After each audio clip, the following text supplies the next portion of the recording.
আসসালামু আলাইকুম, সবাই কেমন আছেন? আমরা ভালো আছি আলহামদুলিল্লাহ। আজকে আপনাদের দেখাবো খোলা সেমাই।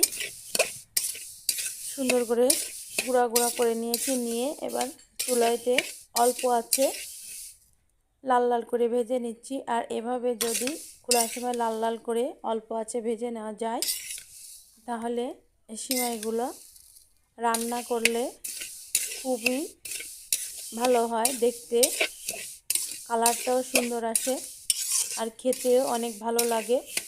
সেমাই যদি ভালো ভাজা না হয় তাহলে কিন্তু রান্নাটাও ভালো হয় না। এই যে দেখেন আমার সেমাইগুলো ভাজা হয়ে গেছে।